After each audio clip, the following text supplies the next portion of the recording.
Price Lord. எல்லாரும் ஒரு ருசியாய் ஜெபிப்போம்.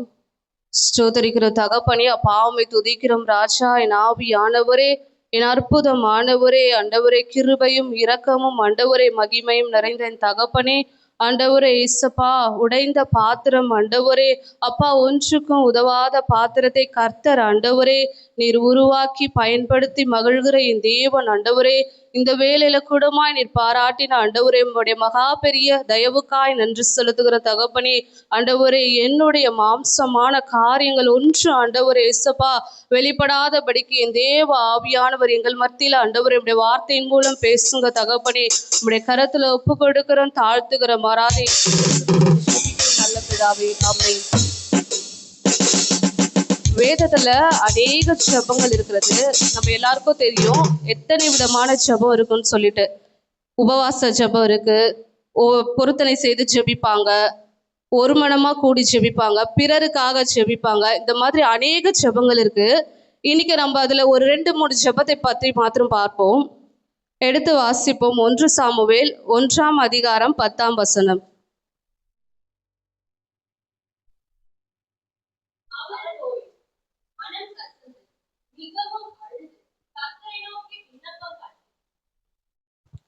இதுல என்ன சொல்றாங்க, அன்னாள் மலடியா இருக்காங்க.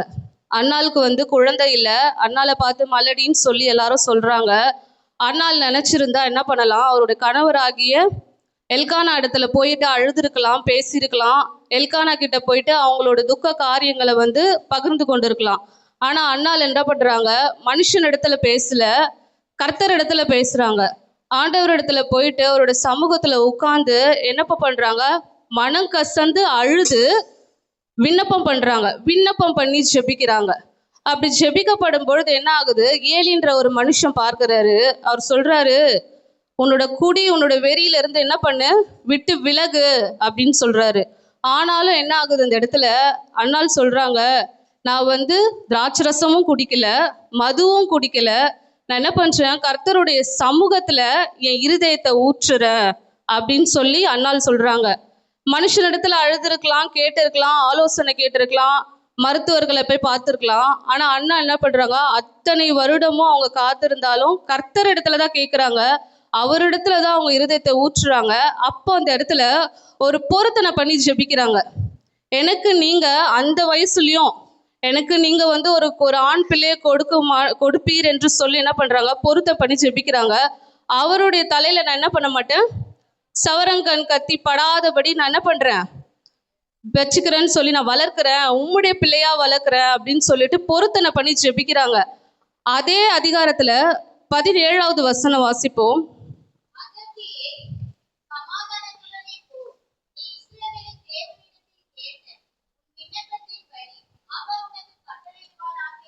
ஆமென். அங்க என்ன நடக்குது, அவர் என்ன சொல்றாரு, முதல்ல அவர் தான் சொன்னாரு, நீ உன் கூடி வெறிய விட்டு என்ன பண்ணு, வெளியில போன்னு சொல்றாரு. ஆனா அதே மனுஷன் திரும்பவும் என்ன சொல்றாரு, சமாதானத்தை போ, நீ யார் இடத்துல கேட்டிருக்க, இஸ்ரவேலின் தேவனாகிய கர்த்தர் இடத்துல கேட்டதுனால அது என்ன பண்ணப்படும், உனக்கு அவர் உனக்கு செய்வார் இந்த காரியத்தை, நீ சமாதானத்தோட போன்னு சொல்றாரு. அதுக்கப்புறம் அவங்க என்ன பண்றாங்க, ஃபர்ஸ்ட் உபவாசத்தோட சாப்பிடல, ஜெபிக்கிறாங்க, அழறாங்க, புலம்புறாங்க, விண்ணப்பம் பண்றாங்க.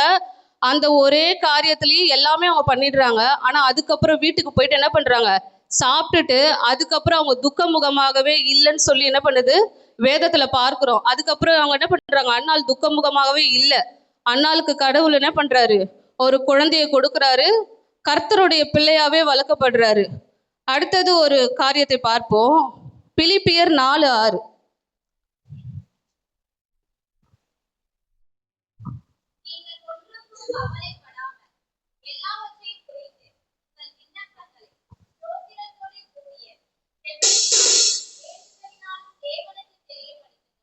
இது எல்லாருக்கும் தெரிஞ்ச வசனம் தான். ஆனா எத்தனை பேர் இப்படி நம்ம ஸ்தோத்திரத்தோடையும் ஜெபத்தோடையும் ஆண்டவர்கிட்ட நம்ம விண்ணப்பம் வைக்கிறோம்னு சொல்லுங்க.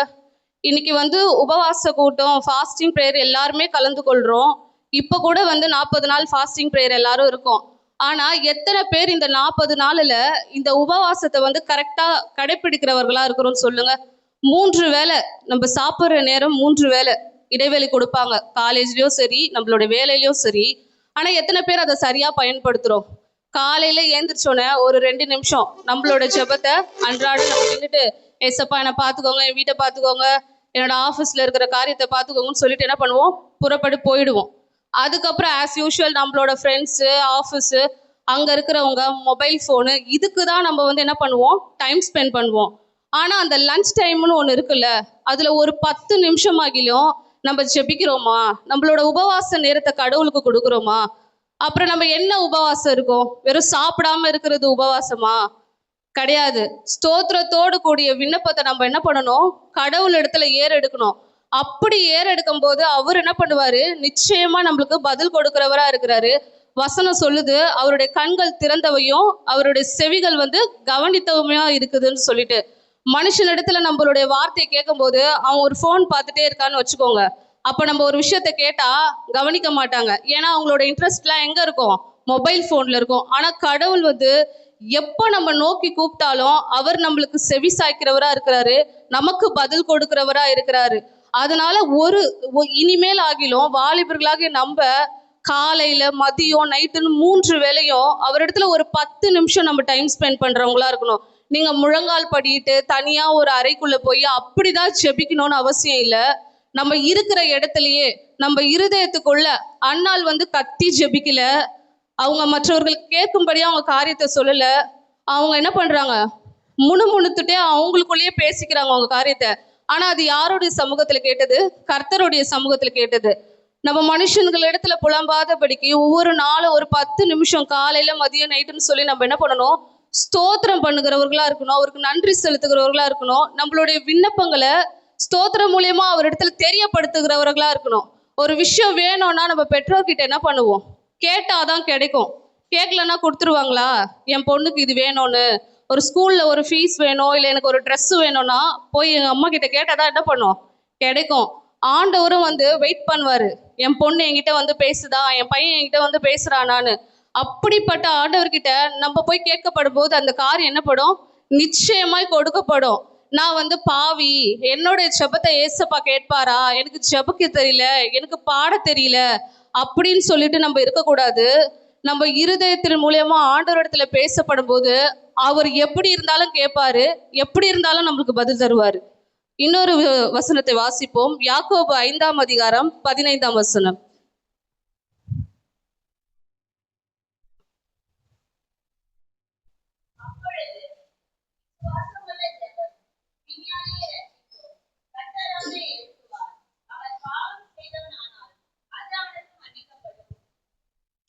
எத்தனை பேர் இன்னைக்கு மற்றவர்களுக்காக நம்ம ஜெபிக்கிறவர்களா இருக்கிறோம்? இப்போ கூட இந்த 40 நாள் ஜெபத்துல தினமும் காலையில ஏதாவது ஒரு விண்ணப்பத்துக்கு வந்து என்ன பண்றாங்க, நம்ம போதகர் வந்து ஜெபிக்க சொல்றாங்க. வெறும் ஆலயத்துல மட்டும்தான் என்ன பண்ணிட்டு ஜெபிச்சுட்டு கடந்து போறோம். அந்த நாள் முழுவதும் இருக்கு. யாராகிலும் ஒருத்தராகிலும் அது அந்த காரியத்துக்காக அந்த நாள் முழுவதும் ஜெபிக்கிறவர்களா இருக்கிறோமா? இருதயத்துல அதற்காக ஒரு 10 நிமிஷம் நம்ம ஜெபிக்கிறவர்களா இருக்கிறோமா? கிடையாது. நம்மளுடைய சுய காரியத்துக்கும் நம்மளுடைய மன விருப்பத்துக்கும் தான் என்ன பண்றோம், அந்த நாள் முழுவதும் டைம் ஸ்பெண்ட் பண்றோம். ஆனா வந்து நம்ம பாவியாவே இருந்தாலும், இந்த வசனத்துல என்ன சொல்லப்படுது, நம்ம பாவியாவே இருந்தாலும் அது அவர்களுக்கு மன்னிக்கப்படும். பிணியாளிக்காக நம்ம ஜெபிக்கப்படும் போது என்ன பண்றாரு, கர்த்தர் வந்து அதை கேட்கிறவரா இருக்காரு. இன்னைக்கு யாருக்கெல்லாம் இப்போ நமக்கு உடம்பு சரியில்லை அப்படின்னு சொன்னா, நம்ம வீட்டுல இருக்கவங்க சரியில்லைன்னு சொன்னா யாரு வந்து சுகமளிக்கிற கூட்டம் வைப்பாங்க? இங்க பேட்ரிஷியா அம்மா கூட சொல்லுவாங்க, ஒவ்வொரு ஊழியத்துக்கா, ஒவ்வொரு கூட்டத்துக்கா எங்கெங்கெல்லாம் வைக்கிறாங்களோ அந்த மீட்டிங்க்கெல்லாம் ஓடுவாங்க. அங்கெல்லாம் போய் மணிக்கணக்கில் நின்று அவங்க மெசேஜை கேட்பாங்க. அதனாலதான் சுகம் கடிச்சிருச்சுன்னு சொல்லி அவங்க என்ன பண்ணுவாங்க, விசுவாசிப்பாங்கன்னு. நம்மளுடைய வீட்டுல நம்ம அம்மா அப்பாக்கோ யாருக்கோ என்ன காரியமா இருந்தாலும், நம்ம சபையாருக்கு என்ன காரியமா இருந்தாலும் நாம முதலாவது ஜெபிக்கிறவர்களா இருக்கணும். அப்படி ஜெபிக்கப்படும் போது நிச்சயமா கர்த்தர் என்ன பண்ணுவாரு, பதில் கொடுப்பாரு, சுகம் கொடுப்பாரு. நம்மளுடைய ஜெபத்திலையும் வல்லமை உண்டு. நம்ம வந்து ரொம்ப வல்லமையாய் ஜெபிக்கணும், வல்லமையாய் வார்த்தைகளை யூஸ் பண்ணணும், மணிக்கணக்கில் ஆவியில நிரம்பி அபிஷேகத்துல ஜெபிச்சாதான் ஆண்டவர் கேட்பாருன்னு கிடையாது. பிறருக்காக நம்ம முழு மனசோட ஒரு 2 நிமிஷம் நம்ம ஜெபிக்கிறவர்களா இருந்தோம்னா, நம்ம பாவியாவே இருந்தாலும் என்ன பண்ணப்படும், அந்த ஜெபம் கடவுள் இடத்துல கேட்கப்படும், நம்மளுடைய பாவங்கள் மன்னிக்கப்படும். பிறர் உங்களோட நண்பர்கள் வந்து தவறான பழக்கத்துல இருக்காங்களா, அவங்களுக்காக ஜெபிங்க. அவங்க மனம் திரும்பணும், அந்த காரியத்தை விட்டு விலகி வரணும்னு ஜெபிங்க. நிச்சயமா கடவுள் அந்த ஜெபத்தை கேட்பாரு. அந்த பிள்ளையை அந்த வழியில இருந்து அவர் மாத்த அவர் வல்லவரா இருக்கிறார். பிறருக்காக ஜெபிக்கிறவர்களா இருக்கணும் நம்ம. இன்னொரு வசனம் அதிலேயே யாக்கோபு 5:16.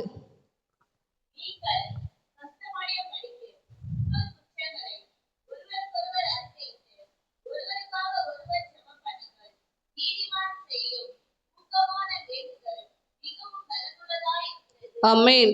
நீதிமான் செய்யும் மூக்கமான ஜெபம் எப்படி இருக்காம்? மிகவும் பலனுள்ளதா இருக்கிறது. நீங்க வந்து ஒருவருக்காக ஒருவர் என்ன பண்ணணும்? ஜெபிக்கணும். இன்னைக்கு எத்தனை பேரு உங்களுடைய நண்பர்களுக்காக ஜெபிச்சிருங்க. யாராவது ஒருத்தராகில இருக்கீங்களா? உங்க ஃப்ரெண்டுக்காக ஜெபிச்சேன்.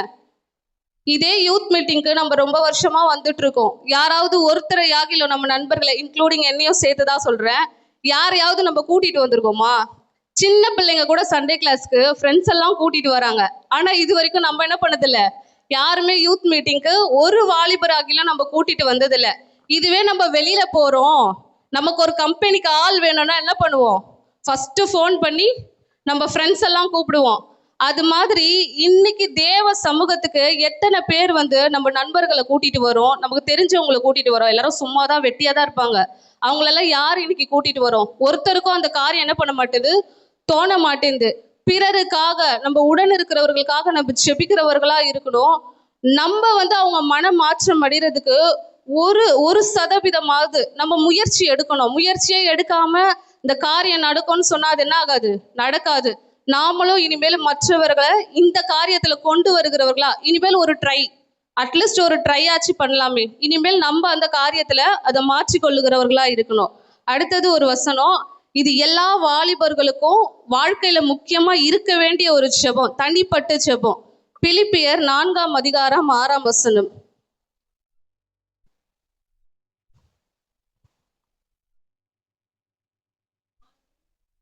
6.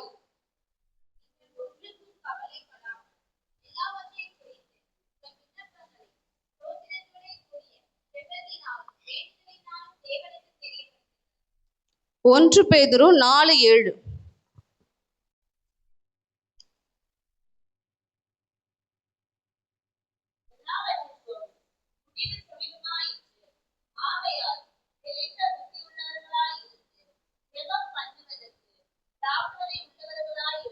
ஆமென்.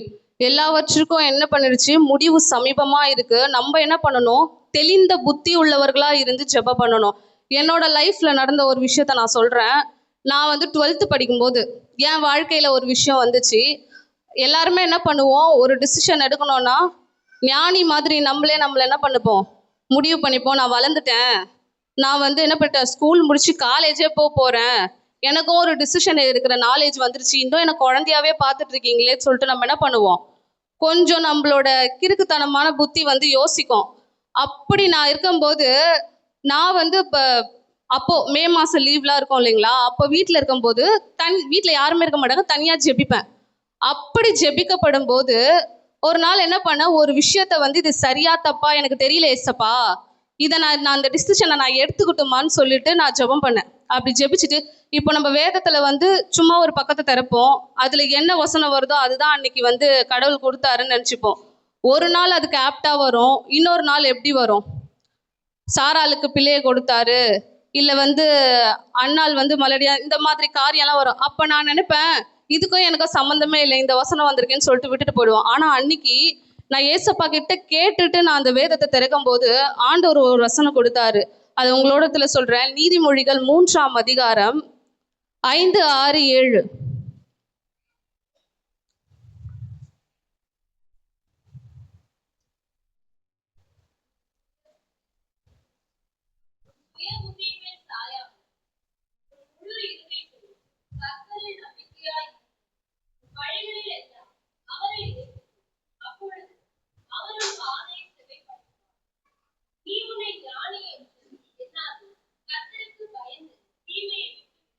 ஆமென். அன்னைக்கு நான் வந்து அந்த டிசிஷன் கரெக்டுன்னு சொல்லி என்ன பண்ணேன், யோசிச்சேன். அதுக்காக வந்து என்ன நானே வந்து காம்ப்ரமைஸ் பண்ணிக்கினேன் மைண்ட்ல. ஆனா ஆண்டவர் வந்து உண்மையாவே சொல்றேன், அன்னைக்கு ஆண்டவர் என்னோட இதுல பேசுனதா வந்து நான் விசுவாசிச்சேன். இந்த வசனம் வந்து உன் சுய புத்தியின் மேல சாயாத, நீ உன்னை ஞானியா எண்ணாத. இப்போ வீட்ல அம்மா அப்பாலாம் எப்படி திட்டுவாங்க? அறிவு உனக்கு தான் இருக்குன்னு நினைச்சுக்காத, என்னென்னமோ திட்டுவாங்கன்னு வச்சுக்கோங்களேன். உண்மையாவே கடவுள் அன்னைக்கு என்ன பண்ணாரு? கண்டிச்சு உணர்த்தினாரு. நீ உன்னை ஞானின்னு எண்ணாத, உன் வழியிலலாம் ஏசப்பாவை வந்து நினைத்துக்கொள்ள, நீ அந்த பாதையை விட்டு விலகு. அப்போதான் என்ன பண்ணுவ? உன் வழி வந்து சரியா மாறும் அப்படின்னு சொல்லி ஆண்டவர் அன்னைக்கு பேசினாரு. அப்ப நான் என்ன பண்ணேன்? கர்த்தருக்கு பயந்து அந்த காரியத்தை விட்டு விலகிட்டேன். அதனாலதான் என்ன என்ன பண்ணிருக்கேன்? தவறான பாதைக்கு போகாதபடிக்கு இன்னைக்கு இந்த இடத்துல நின்று ஆண்டவர் பேசும்படியா கர்த்தர் கிருபை செஞ்சிருக்காருன்னு நான் விசுவாசிக்கிறேன். இதேதான் நானும் உங்ககிட்ட சொல்றேன். ஒவ்வொரு வாலிபர்களுக்கும் தனிப்பட்ட ஜெபம் முக்கியம், அவசியம். ஏன்னா வந்து நம்ம நண்பர்கள் இடத்துல சொல்ல முடியாத காரியமா இருக்கலாம், நம்ம பெற்றோர்கள் இடத்துல சொல்ல முடியாத காரியமா இருக்கலாம், என்ன வேணா இருக்கலாம். ஆனா இந்த வாலிப பிரயாசத்துல நம்ம எப்படி இருப்போம்னா, ரொம்ப ஆண்டவர் வந்து சொல்றாரு, நீண்ட நாள் காத்திருப்பது இருதயத்தை இழைக்க பண்ணும், விரும்பினது வரும் பொழுதோ அது ஜீவ விருட்சம் போல இருக்கணும். நல்ல விஷயத்துக்கு வந்து நிறைய கடினமான காரியம் இருக்கும், ஆனா அது நமக்கு பிடிக்காது. கெட்ட விஷயம் வந்து இன்பமா தெரியும், அதுக்கிட்ட தான் நம்ம போவோம். அப்போ நம்ம ஆண்டவர் இடத்துல ஒவ்வொரு நாளும் நீங்க ஒவ்வொரு விஷயமும் யூடியூப்ல கூட ஒரு ஒரு பாஸ்டரோட மெசேஜ் பார்க்குறப்போ அவங்க சொன்னாங்க, ஒரு பெரிய தொழிலதிபர்னு வச்சுக்கோங்களேன், அவர் வந்து ஒவ்வொரு மனுஷனையும் வந்து பார்க்கப்படுறதுக்கு முன்னாடி 5 நிமிஷம் வந்து போயிட்டு தனியாக ரூமுக்கு போயிட்டு வந்துட்டு அவரை வெயிட் பண்ண வச்சுட்டு பார்ப்பாராம். ஏன் இவர் வந்து அவரை வந்து 5 o'clock வர சொல்லியிருக்காரு, 4:30க்கு வந்து அவர் போயிட்டார் அந்த இடத்துக்கு. ஆனால் ரொம்ப நேரமாக வந்து டோர் லாக் பண்ணிட்டு யாரோ ஒருத்தர்கிட்ட பேசிட்டு இருக்காரு. ஆனால் வெளியில யாருமே என்ன பண்ணல, கடந்து வரல. இவரை கூப்பிடுறாங்க. இவர் உள்ள போயிட்டு என்ன பண்றாரு, இவ்வளோ நேரம் இவர் யார்கிட்ட பேசிட்டு இருந்தாருன்னு பார்க்கப்படும் போது அவர் சொன்னாராம், நான் யார்கிட்ட பேசணும்னு நினைச்சாலும் அதுக்கு முன்னாடி என்ன பண்ணுவேன்? கர்த்தர் இடத்துல பேசுவேன். அவர்கிட்ட பேசிட்டு தான் நான் என்ன பேசணும்னு என்ன பண்ணுவேன்? அந்த மனுஷங்கிட்டயே நான் பேசுவேன் அப்படின்னு. உலகத்தாரா இருக்கிற அவர்கிட்டயே அப்படிப்பட்ட காரியம் இருக்கும்போது நம்ம வார வாரம் கர்த்தரை ஆராதிக்கிறோம், ஒவ்வொரு நாளும் வந்து நம்ம வேதத்தை வாசிக்கிறோம், ஆண்டவருடைய வார்த்தையை கேட்கிறோம், ஜெபிக்கிறோம், அவரோட சமூகத்துல பாடல்களை பாடுறோம். அப்ப நம்ம எப்படியா இருக்கணும்? நம்ம மற்றவர்களிடத்துல பேசும்போதும், நம்ம ஒரு விஷயத்துக்கு ஒரு டிசிஷன் எடுக்கிறதுக்கு முன்னாடியும் நம்ம கர்த்தர் இடத்துல பேசுகிறவர்களா இருக்கணும், கர்த்தர் இடத்துல ஆலோசனை கேட்கிறவர்களா இருக்கணும். ஒரு நிமிஷம், ரொம்ப வேண்டாம், ஒரு நிமிஷம் தனிப்பட்ட ஜெபம் ஒவ்வொருத்தர்கிட்டையும் ரொம்ப இருக்கணும். இது ஆகிலும் ஒவ்வொருத்தரும் தனிப்பட்ட ஜெபம் பண்ணுங்க. உங்களுக்கு அழணும்னு தோணுதா, கர்த்தருடைய சமூகத்துல அழுங்க. உங்களுக்கு கேட்கணும்னு தோணுதா, கேளுங்க. என்ன காரியமா இருந்தாலும் கர்த்தர் இடத்துல ஒரு நிமிஷம் அவரோட சமூகத்துல வந்து என்ன பண்ணுங்க, டைம் ஸ்பெண்ட் பண்ணுங்க. நீங்க கேட்குற எல்லாமே உங்களுடைய வாழ்க்கையில உங்களுடைய கோணலான பாதைகள் எல்லாமே கரெக்டா மாறும். நீங்க எதிர்பார்க்கறத விட அவர் என்ன பண்ணுவாரு, அதிகமா உங்க வாழ்க்கையில செய்வாரு. கர்த்தர் தாமே இந்த வார்த்தைகளை ஆசீர்வதிப்பாராக. ஆமென்.